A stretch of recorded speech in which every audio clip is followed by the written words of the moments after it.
série parte de um entendimento muito simples, que Deus é dono de todas as coisas. Salmo 24 diz isso: ao Senhor pertence a terra e tudo que nela contém. E Deus nos deu a nós coisas para nós podermos gerir. Deus nos dá todos os nossos bens, tudo que temos. Não apenas recursos financeiros, mas todas as coisas que nós temos. Família também. Deus nos deu para nós cuidarmos e para nós multiplicarmos. Então somos mordomos do Senhor, como gerentes, como administradores daquilo que Deus nos deu. Nesse entendimento, hoje eu quero falar sobre uma coisa que todo mordomo gosta muito: a abundância. Abundância. E eu quero ler o texto de 2 Coríntios capítulo 9. Semana passada nós estudamos 2 Coríntios capítulo 8. E hoje nós vamos então para o capítulo 9. Nós vamos ler todo o capítulo 9, mas nós vamos nos aprofundar mais propriamente dos versículos 6 a 15. Mas vamos ler todo esse texto para a compreensão geral dessa passagem. Como de costume, trouxe também nos slides, e o texto diz assim: ora, quanto à assistência a favor dos santos, não é necessário que eu escreva a vocês, porque conheço a boa vontade de vocês, da qual me orgulho diante dos macedônios, dizendo que os irmãos da Acaia estão preparados desde o ano passado, e o zelo de vocês tem estimulado muitos deles. Mas enviei estes irmãos para que o nosso louvor a respeito de vocês, nesse particular, não se desminta, a fim de que, como venho dizendo, vocês estivessem preparados. Do contrário, se alguns macedônios forem comigo e descobrirem que vocês não estão preparados, isso será uma vergonha para nós, para não dizer que será para vocês também, por toda a confiança que tivemos em vocês. Portanto, julguei necessário recomendar aos irmãos que me precedessem na visita a vocês e preparassem de antemão a oferta que vocês prometeram, para que esteja pronta como expressão de generosidade e não de avareza. E isto afirmo, aquele que semeia pouco também colherá pouco, e o que semeia com fartura também colherá com fartura. Cada um contribua segundo estiver proposto no coração, não com tristeza ou por necessidade, porque Deus ama quem dá com alegria. Deus pode tornar abundante em vocês toda a graça, a fim de que, tendo sempre em tudo ampla suficiência, vocês sejam abundantes em toda boa obra. Como está escrito: distribuiu, deu aos pobres, a sua justiça permanece para sempre. E Deus, que dá a semente ao que semeia, e o pão para alimento, também suprirá e aumentará as sementes e multiplicará os frutos da justiça de vocês. Assim vocês serão enriquecidos em tudo, para toda a generosidade, a qual, por meio de nós, resulta em orações de gratidão a Deus. Porque o serviço dessa assistência não só supre a necessidade dos santos, mas também transborda em muitas orações de gratidão a Deus.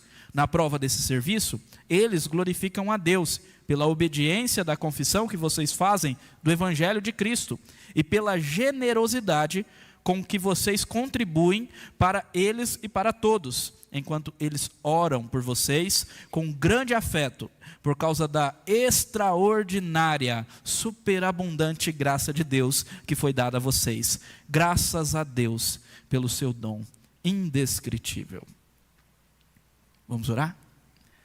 Pai, muito obrigado por essa palavra. Nos ajude a entender, ó Deus, e a colocá-la em prática. Aviva a tua obra, Senhor. Em nome de Jesus. Amém.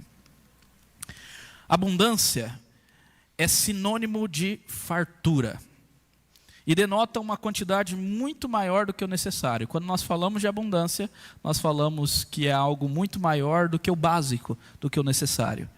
Quando eu penso em abundância, eu penso na roça. Se tem um lugar que é farto, é a roça. Imagina aquele café da manhã numa fazenda, onde você tem uns 3 tipos de queijo, uns 3 tipos de pão, pão de forma, pão de queijo, uns 3 tipos de geleia de açaí até, de cupuaçu, na minha região de cupuaçu, açaí e por aí vai. Pensa, abundância, ter muito mais do que o necessário. Agora, as Escrituras falam de abundância não apenas no sentido de recursos financeiros ou de coisas terrenas. As Escrituras falam de abundância num sentido muito maior. Uma abundância de vida não é meramente a vida terrena, mas de uma vida que transpassa essa vida terrena e vai para a vida eterna. E essa é uma verdade das Escrituras. A Bíblia nos promete abundância. Essa é uma promessa das Escrituras. A Bíblia nos promete abundância. Jesus disse: eu vim para que tenham vida e a tenham em abundância. Claro, mais uma vez, não estamos falando meramente de abundância no sentido de recursos terrenos. Isso vai muito além. E eu quero mostrar isso também nesse texto, apesar de que esse texto está falando também de recursos financeiros. Mas eu quero mostrar como nós podemos ser abundantes. Alguns princípios que norteiam essa verdade maravilhosa, essa promessa maravilhosa da abundância que nós podemos ter em Cristo Jesus. Amém? Bom, o contexto os irmãos já sabem, porque no domingo passado o nosso irmão presbítero Rafael nos trouxe um pouco do contexto do capítulo 8, e é o mesmo contexto aqui do capítulo 9. Mas só para relembrar os irmãos, a igreja de Jerusalém estava passando por necessidade, e levantou um grande período de fome em Jerusalém, uma grande fome se levantou. E o que aconteceu? As igrejas plantadas por Paulo decidiram ajudar. Os macedônios, que Paulo falou que eles nem tinham tantos recursos e quiseram ajudar, e a igreja de Corinto também resolveu ajudar. E por isso Paulo envia Tito para preparar a igreja de Corinto para essa oferta, porque Paulo estava indo e Paulo queria a igreja preparada para essa oferta, até porque ele iria levar alguns macedônios, e ele já havia dito: olha, a igreja de Corinto vai ajudar também, eles prometeram uma oferta, e ele não queria chegar lá e não tinha nada na igreja de Corinto. Então, para que não fosse vergonha nem para ele, nem para Corinto, ele preparou com amor, alguns irmãos para irem antes, para preparar a igreja, para que a oferta fosse expressão de generosidade e não de avareza. Aqui a gente já pode tirar um princípio: é possível ofertar como expressão de avareza. É possível você dar, mas com avareza, e não com generosidade. E os princípios que nós vamos aprender aqui é o ofertar com a motivação correta, não com avareza, não querendo barganhar com Deus, não idolatrando o dinheiro, mas com liberalidade, livremente, espontaneidade, com alegria, com amor, com gratidão, em adoração. E tudo isso nós vamos ver na porção a partir do versículo 6. Então Paulo escreve orientações ensinando sobre a generosidade e exortando a igreja contra a avareza. Olha só, novamente aí o versículo 5, olhem comigo. Voltem para suas Bíblias, que agora o exercício é ver cada detalhe desse texto nas Escrituras Sagradas. Portanto, julguei necessário recomendar os irmãos, como eu já falei, foram enviados para preparar essa oferta, que me precedessem na visita a vocês e preparassem de antemão a oferta que vocês prometeram, para que esteja pronta como expressão de generosidade e não de avareza. É possível ofertar com avareza. E ele diz: não é isso que eu quero. E aí ele escreve para esses irmãos exatamente isso. Ele está certamente enviando essa carta com os irmãos, junto com os irmãos, para que os irmãos possam organizar a oferta. E ele nos mostra uma verdade maravilhosa nesse texto, no versículo 6 ao versículo 15, sobre abundância. Claro que aqui ele está falando sobre qual que é a motivação correta para a generosidade. Claro que aqui ele está falando qual que é o fim principal da generosidade. Mas ele nos mostra sobre essa temática maravilhosa, sobre como nós podemos ser abundantes. Amém? 3 coisas aqui eu quero destacar. A primeira coisa é que a abundância está no colher o que foi semeado com fartura e alegria. Olha só, e isto afirmo, logo depois que ele falou que ele enviou os irmãos para que a oferta seja expressão de generosidade e não de avareza, ele coloca: e isto afirmo. Afirmo que aquele que semeia pouco, colherá pouco, e o que semeia com fartura, também colherá com fartura. Há uma regra fixa no colher o que se semeou. Paulo levanta essa regra aqui. Essa é uma lei que nós chamamos lei de causa e efeito, ou lei da semeadura. E essa regra ela está em outros textos bíblicos, como por exemplo o Salmo 126, 5 e 6, que fala sobre uma semeadura em lágrimas. Aquele que sai andando e chorando enquanto semeia, voltará com júbilo trazendo seus feixes. Não é o caso dessa daqui. Paulo não está falando para eles semearem com lágrima, ao contrário. Ele vai nos mostrar no versículo seguinte que eles devem semear com alegria. Então não é o caso dessa. Mas lá no Salmo 126 nós temos isso. Aquele que semeou irá colher o que semeou. E a mesma coisa em Gálatas 6:7, quando ele diz: olha, de Deus não se zomba, não se enganem.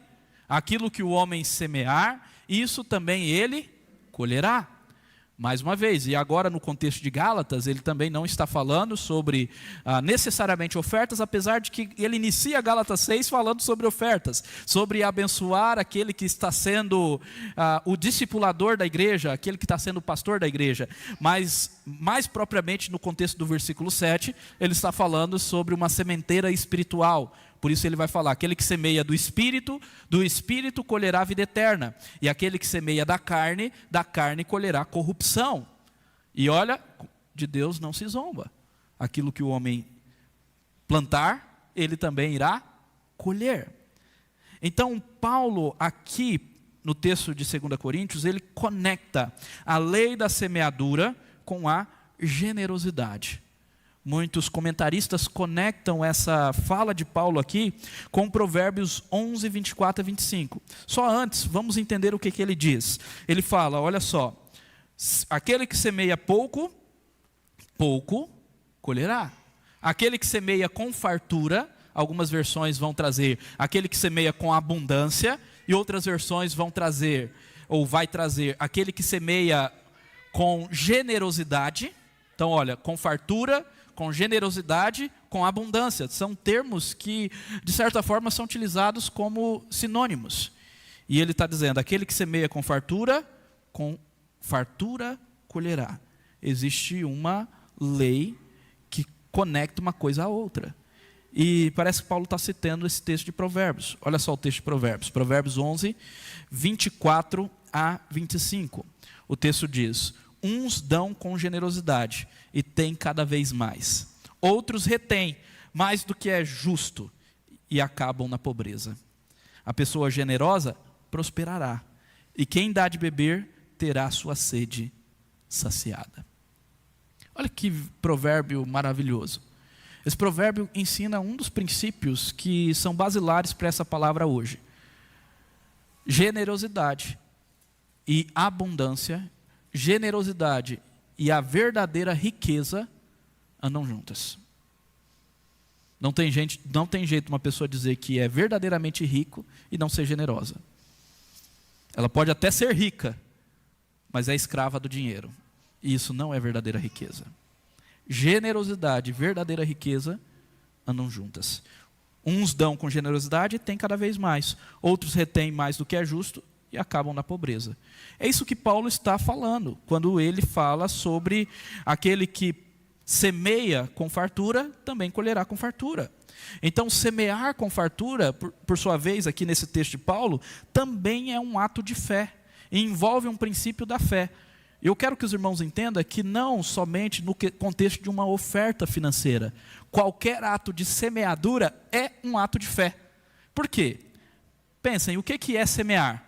É você escolher os melhores grãos da colheita, você pegar os melhores grãos da colheita e jogar na terra para eles morrerem.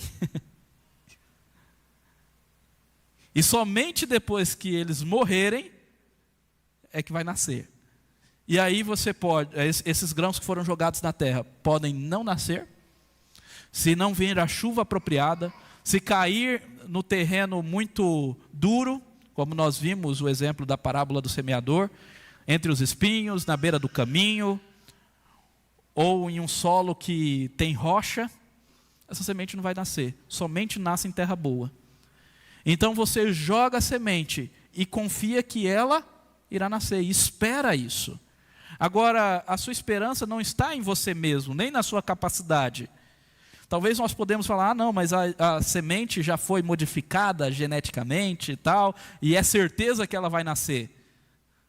Nós temos a ciência aí nos ajudando a ter algumas certezas, mas ainda assim é um ato de fé, porque quem garante o nascimento é somente Deus.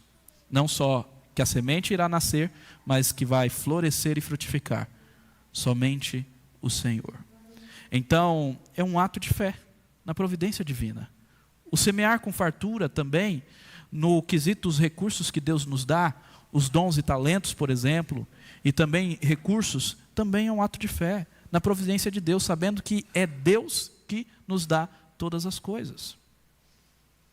Nós precisamos entender isso.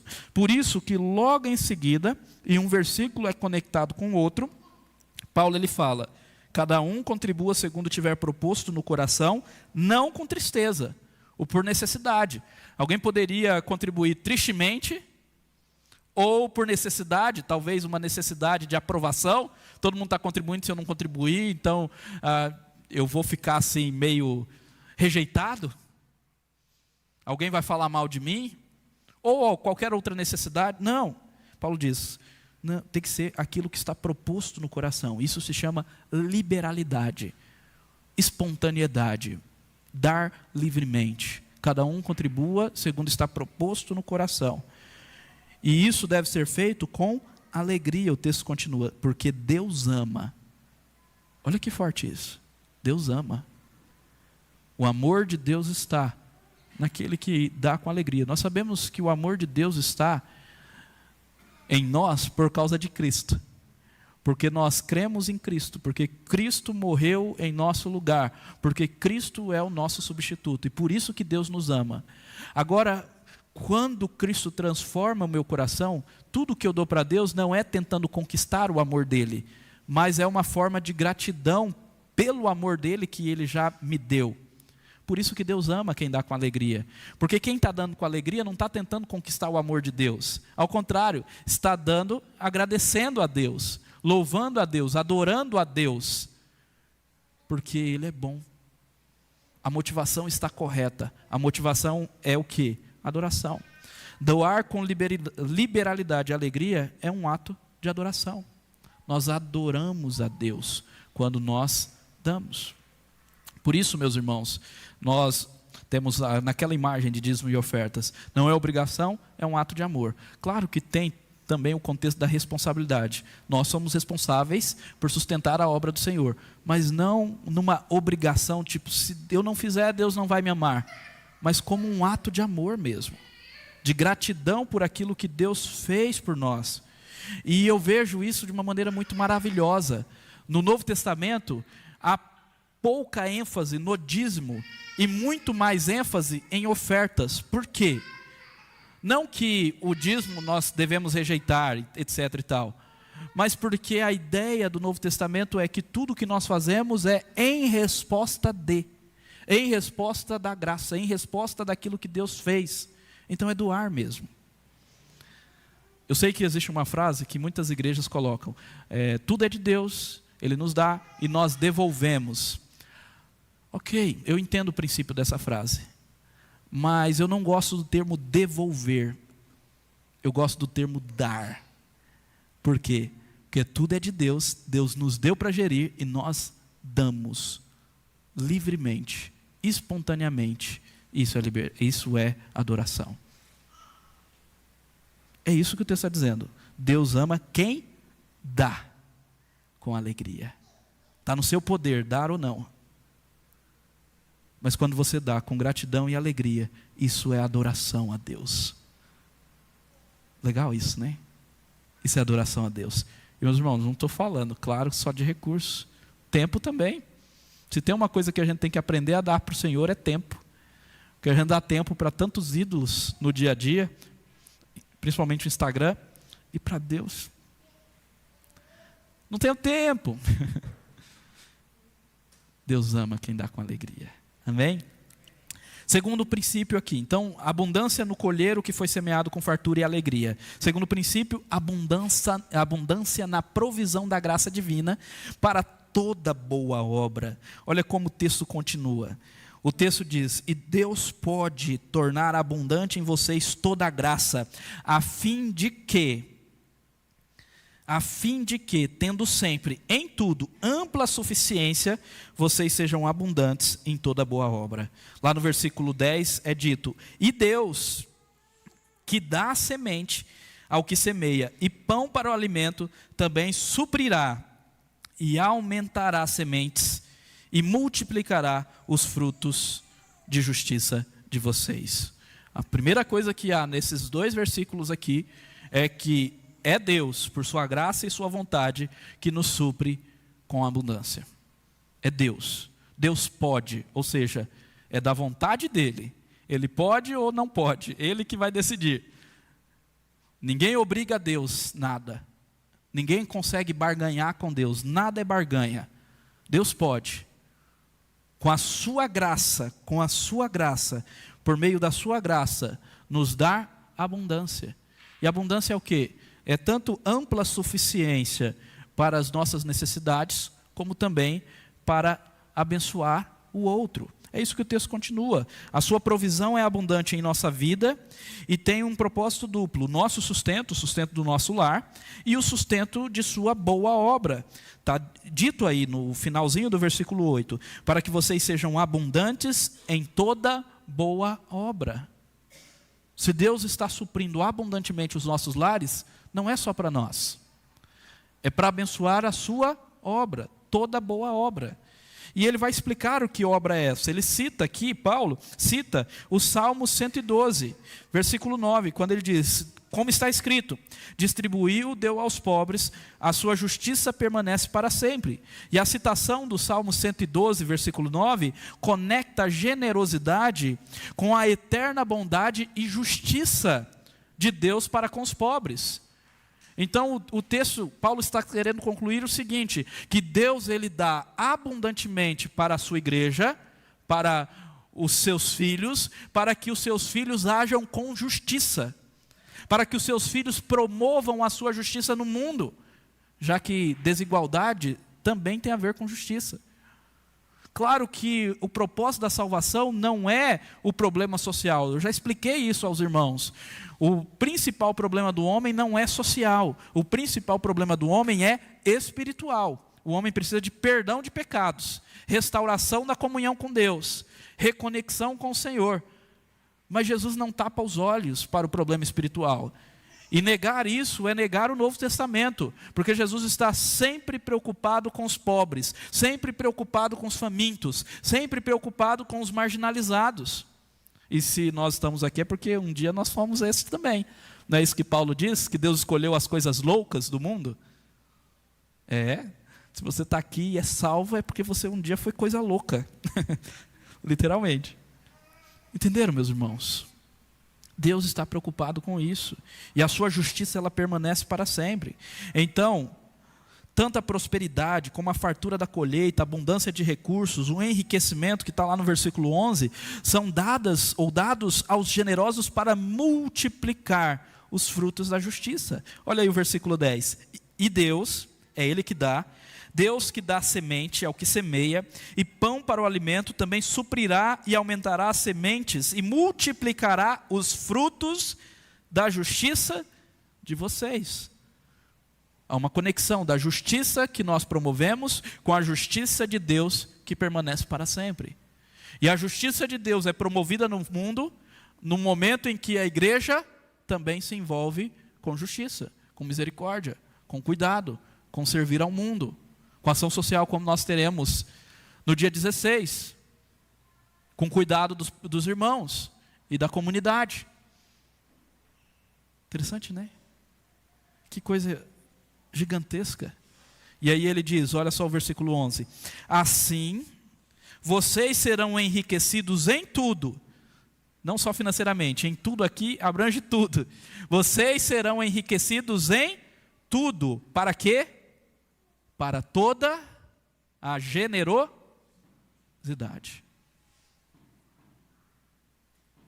Para que nós queremos riqueza? Você já se perguntou?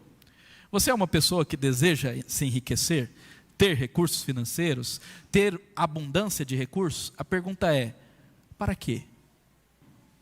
A Bíblia nos mostra um motivo que é cristão, um motivo que é conforme o coração do nosso Senhor Jesus Cristo, ser enriquecido para generosidade. Será que é isso mesmo que nós queremos? Vocês já pensaram? Ser enriquecido para multiplicar os frutos da justiça. Então, abundância na provisão da graça divina para toda boa obra. E por fim, terceiro ponto, abundância na gratidão a Deus pelo seu dom indescritível. O que acontece a partir daqui? No versículo 11 mesmo, na parte B, na segunda parte do versículo, Paulo diz: o qual, por meio de nós, resulta em orações de gratidão. Paulo está dizendo o quê? Que a generosidade daqueles irmãos resulta em ações de graças a Deus. E ele continua: porque o serviço dessa assistência não só supre a necessidade dos santos, mas também transborda em muitas orações de gratidão. Gratidão. Olha isso na prática. Lá em Filipenses 4, 18 a 20, Paulo está agradecendo os irmãos de Filipos com respeito a uma oferta que ele havia recebido. Esse texto, nós começamos essa série estudando ele, falando sobre contentamento. O primeiro sermão foi sobre contentamento, o segundo foi sobre prioridades, como o Eide mencionou. Então, falando sobre contentamento. E lá, quando Paulo agradece a ofertas, ele diz isso daqui: recebi tudo e tenho de sobra. O que é isso? A abundância. Estou suprido desde que Epafrodito me entregou o que vocês me mandaram. Que é o quê? Uma oferta de aroma agradável. Um sacrifício que Deus aceita e que lhe agrada. A oferta, aquilo que eles enviaram para ajudar Paulo, era uma oferta ao Senhor. Era um sacrifício agradável ao Senhor. Gratidão, a adoração. Quando nós ofertamos, seja o nosso tempo, seja recurso, seja qualquer outra coisa ao Senhor, deve ser gratidão e vai redundar em gratidão. Paulo estava agradecendo por aqueles irmãos. E ele diz: e o meu Deus, segundo a riqueza da sua glória, há de suprir em Cristo Jesus tudo aquilo que vocês precisam. Ao nosso Deus Pai seja glória para todo sempre. Amém. Generosidade feita da maneira correta, ela termina redundando em glória a Deus e não a homens. Então, supre as necessidades da igreja. Nós vemos isso no versículo 12, porque o serviço dessa assistência não só supre a necessidade dos santos, mas também transborda, abunda em muitas orações de gratidão a Deus.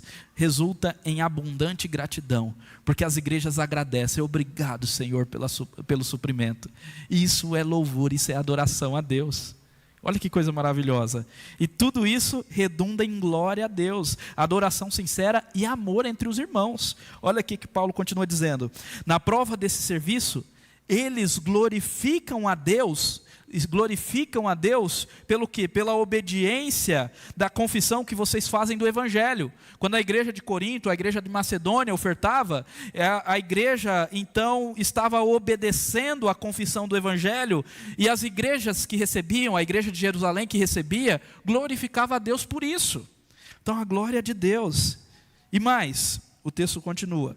Então eles glorificam que fazem do Evangelho de Cristo, glorificam a confissão que vocês fazem do Evangelho de Cristo, e pela generosidade com que vocês contribuem para eles e para todos, enquanto eles oram por vocês com grande afeto. Uau! A igreja está orando, a igreja de Jerusalém está orando com afeto pela igreja de Corinto, está aproximando os corações, está produzindo uma irmandade verdadeira, genuína, onde um precisa do outro. Por isso que, meus irmãos, humildade não é só doar, mas também receber. Muitos irmãos não querem receber de jeito nenhum. E esse também é um problema. Porque tudo isso produz amor, afeto, gratidão a Deus e louvor. Com grande afeto, por causa da extraordinária, superabundante graça de Deus que foi dada a vocês. E por fim, Paulo termina com um louvor dizendo: graças a Deus pelo seu dom indescritível. Algumas versões colocam inefável, que é a ideia de que é um dom tão maravilhoso, que é quase impronunciável, é difícil de pronunciar. Nós não conseguimos pronunciar a sua excelência gigantesca, a sua magnitude. Nós pronunciamos algumas coisas, mas não chegamos à profundeza desse dom, do dom da graça. Esse versículo às vezes é utilizado em cartões de natais. Você já viu esse versículo em cartões de natais? De Natal, cartões de Natal? Então, nesse versículo está falando sobre a graça de Deus abençoar outras vidas através do suprimento que Ele dá à sua igreja. Mas claro, esse versículo também está falando de Cristo. Por isso, eu quero concluir dessa forma. Nós precisamos entender o que Paulo está chamando aqui de superabundante graça, no versículo 14, na nossa versão está aí, extraordinária graça, e dom indescritível. O que é isso? Vamos voltar um pouco? Lá no capítulo 8, no versículo 9, nós vemos assim: pois vocês conhecem a graça do nosso Senhor Jesus Cristo.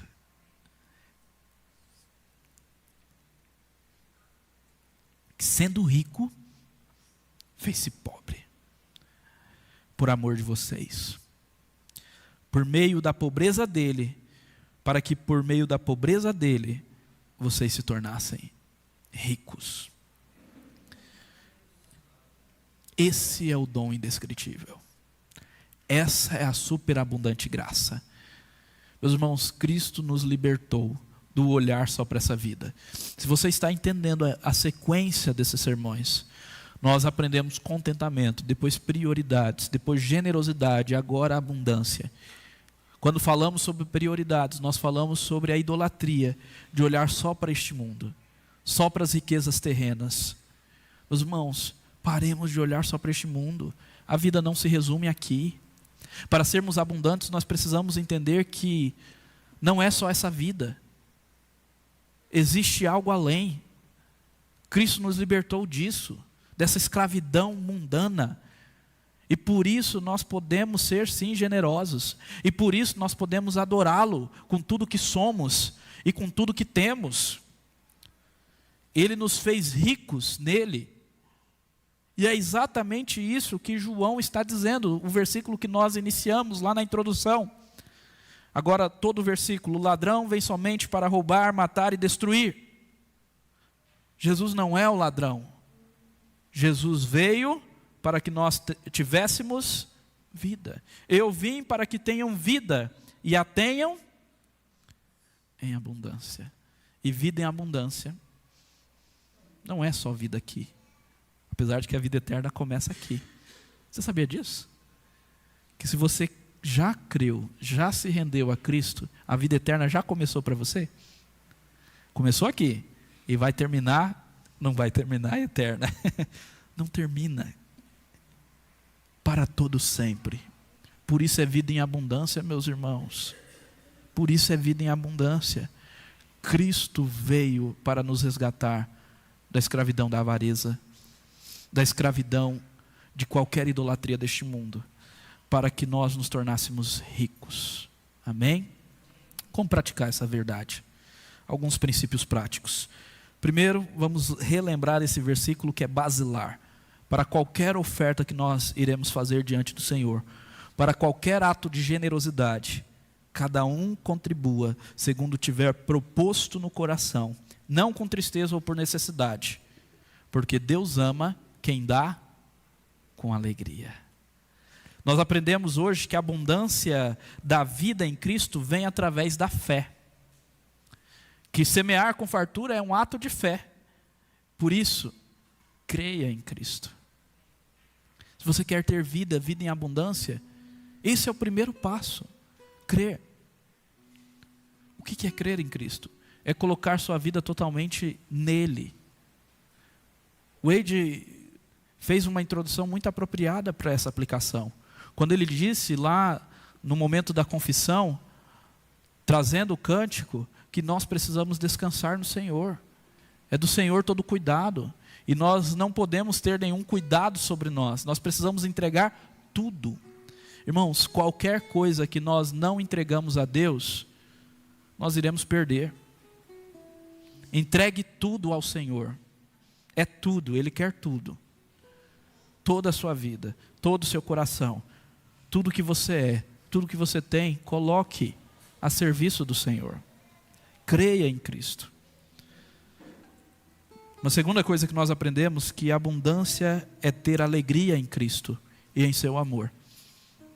Deus ama quem dá com alegria. O amor de Deus nós podemos ter. E a alegria é sim resultado deste amor. Então, se alegre nele. Nós cantamos para as crianças. Alegrem-se sempre no Senhor. Primeiro sermão, contentamento. Alegrem-se. Meus irmãos, eu estou falando algo que é difícil também para mim. Não quero de maneira alguma parecer um super-homem. Às vezes o pastor faz isso, né? Parece que... Não, meus irmãos, isso aqui é difícil. Quando vejo os preços subindo, quando eu vou no mercado e a fralda está tanto e depois sobe para tanto, no meu caso é fralda, não sei o seu. E a gente fica estressado quando faz todas as contas e não fecha.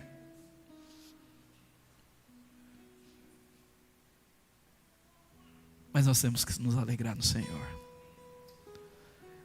Quando as pessoas olham para nós, elas conseguem ver a alegria do Senhor? Como que é esse testemunho para as pessoas? As pessoas olham para nós e dizem, ser cristão é ser chato, triste, moribundo.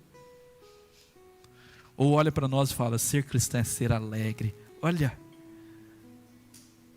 é estar satisfeito.